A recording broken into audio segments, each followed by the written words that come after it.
স্বাগতম বিসার ম্যাথ ক্লাসে। আজকে আমরা পরিসংখ্যান নিয়ে যে আলোচনাটা আমরা শুরু করছি, এর আগে আমরা একটি পর্ব দিয়েছি, আজকে আমরা দ্বিতীয় পর্ব, মানে পরিসংখ্যানের কি কি জানা থাকলে বা কি কি জানলে আমরা পরিসংখ্যান খুব ভালোভাবে করতে পারবো সেটা নিয়ে আমরা আলোচনা করব। আমরা শুরুতেই যাতে পরিসংখ্যান অঙ্ক শুরু না করে পরিসংখ্যানের বিভিন্ন ধাপ, বিভিন্ন সূত্র এগুলো নিয়ে আলোচনা করে এগুলো যদি আমরা ভালোভাবে শিখতে পারি তাহলে পরিসংখ্যানটা আমাদের কাছে খুব সহজ এবং নির্ভুলভাবে আমরা করতে পারবো। তাহলে এর আগে আমরা আলোচনা করছি পরিসর, শ্রেণী সংখ্যা, চলক, বিচ্ছিন্ন চলক, অবিচ্ছিন্ন চলক, বিচ্ছিন্ন শ্রেণীসীমা, অবিচ্ছিন্ন শ্রেণীসীমা। এখন হলো শ্রেণী ব্যবধান বা শ্রেণী ব্যক্তির নির্ণয়। আমরা কিভাবে শ্রেণী ব্যবধান বা শ্রেণী ব্যক্তিটা নির্ণয় করব? তাহলে ক নম্বর হলো বিচ্ছিন্ন শ্রেণীসীমার ক্ষেত্রে। বিচ্ছিন্ন শ্রেণীসীমা আমরা অবিচ্ছিন্ন শ্রেণীসীমা আমরা আলোচনা করছি। এখন আমরা বিচ্ছিন্ন শ্রেণীসীমার ক্ষেত্রে শ্রেণী ব্যবধান বা শ্রেণী ব্যক্তিটা সূত্রটা কি হবে, বা শ্রেণী ব্যবধান বা শ্রেণী ব্যক্তি তুমি কিভাবে বাইর করবে? শ্রেণীর সর্বোচ্চ মান বিয়োগ শ্রেণীর সর্বনিম্ন মান যোগ 1। অর্থাৎ বিচ্ছিন্ন শ্রেণীসীমা হলো, মনে করো 5 থেকে 5, 6, 7, 8, 9। তাহলে এটাকে বলা হয় শ্রেণীর নিম্ন মান, আর এটা হলো উচ্চ মান। শ্রেণীর উচ্চ মান আর শ্রেণীর সর্বনিম্ন মান। তাহলে সর্বোচ্চ মান হলো 9, সর্বনিম্ন মান হলো 5 যোগ 1। তাহলে আমরা শ্রেণী ব্যক্তি পাবো। 9 থেকে 5 গেলে কত? 4 যোগ 1, তাহলে 5। তাহলে আমরা শ্রেণী ব্যবধান বা শ্রেণী ব্যক্তি আমরা পাইলাম 5। তাহলে এটা হলো বিচ্ছিন্ন শ্রেণীসীমার ক্ষেত্রে। বিচ্ছিন্ন শ্রেণীসীমার ক্ষেত্রে আমাদের শ্রেণী ব্যক্তি তুমি কিভাবে বের করবা? শ্রেণীর, এটা হলো শ্রেণী ব্যক্তি, শ্রেণীর ব্যক্তির সর্বোচ্চ মান বিয়োগ সর্বনিম্ন মান যোগ 1।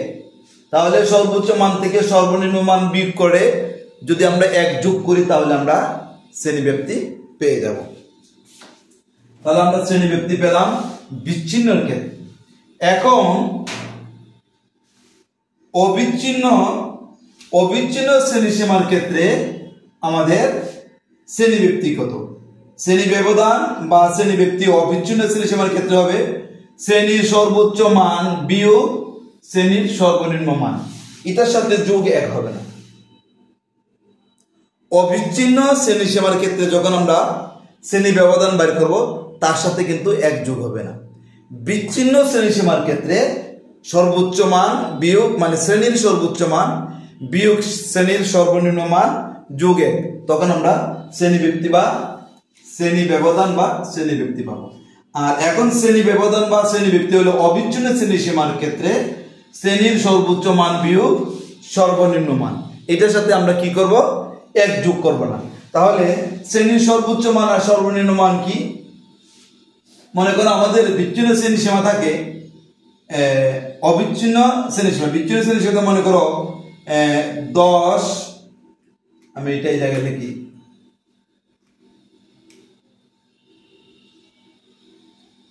10 থেকে 10, 11, 12, 13, 14, মনে করো 14। 10 থেকে 14 এখানে শ্রেণী ব্যবধান হলো 5। এটা বিচ্ছিন্ন শ্রেণীসীমা। অবিচ্ছিন্ন শ্রেণী, এটার অবিচ্ছিন্ন শ্রেণীসীমা হবে, এটার 0.5 আগে, এটা অবিচ্ছিন্ন শ্রেণীসীমা হবে 9.5 বিয়োগ 14.5। এটার 0.5 আগে, এটার 0.5 পরে। এটা হলো অবিচ্ছিন্ন শ্রেণীসীমা। এর পরেরটা হবে, দেখো 14.5 থেকে, মনে করো এটা আছে এরকম 10 থেকে 14, আর এটা হলো 15 থেকে 15, 16, 17, 18, 19। এই দুইটা হলো 10 থেকে 14 হলো বিচ্ছিন্ন শ্রেণীসীমা, 15 থেকে 19 এই দুইটাকে বলা হয় বিচ্ছিন্ন শ্রেণীসীমা। আর অবিচ্ছিন্ন শ্রেণীসীমা হবে 9.5 থেকে 14.5, এরপরটা আবার হবে 14.5 থেকে 19.5, 14.5 থেকে 19.5। এই দুইটা হলো অবিচ্ছিন্ন শ্রেণীসীমা আর এই দুইটা হলো বিচ্ছিন্ন শ্রেণীসীমা।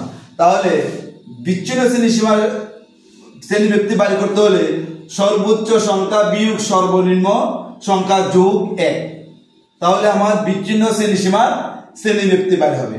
আর অবিচ্ছিন্ন শ্রেণীসীমার সর্বোচ্চ সংখ্যা বিয়োগ সর্বনিম্ন সংখ্যা থেকে বিয়োগ করলে যেটা হবে সেটাই হবে আমার শ্রেণীব্যক্তি। অর্থাৎ 14.5 বিয়োগ 9.5, তাহলে বিয়োগ করলে কত হবে? 14.5 থেকে 9.5 বিয়োগ করি 0, 9, 10, 11, 12, 13, 14, 5, তাহলে আমার হবে শ্রেণীব্যক্তি 5।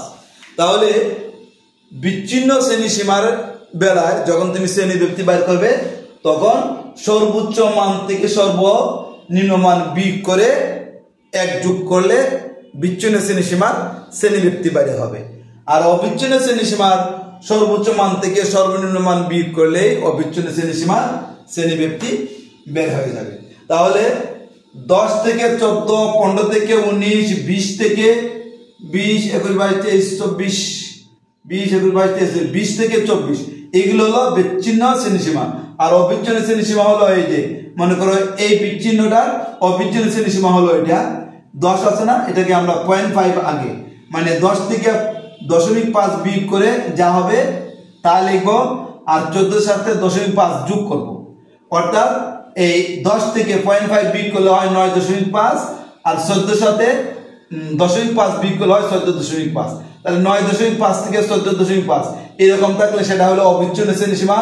আবার 14.5টা এখানে আছে, এখানে আবার 14.5, 19.5, এটা কিন্তু ব্যবধান আছে। 14 পরে এখানে 15, কিন্তু এই দুইটার মিল আছে। আমরা এর আগের ভিডিওতে বিচ্ছিন্ন আর অবিচ্ছিন্ন নিয়ে আলোচনা করছি, এখন আর বিস্তারিত আলোচনা করলাম না। এখন শুধু আমরা ব্যবধানটা বুঝাইলাম। শ্রেণীব্যক্তি আর বিচ্ছিন্নের বেলায় শ্রেণীব্যক্তির সূত্রটা কি হবে, অবিচ্ছিন্নের বেলায় শ্রেণীব্যক্তির সূত্রটা কিরকম হবে।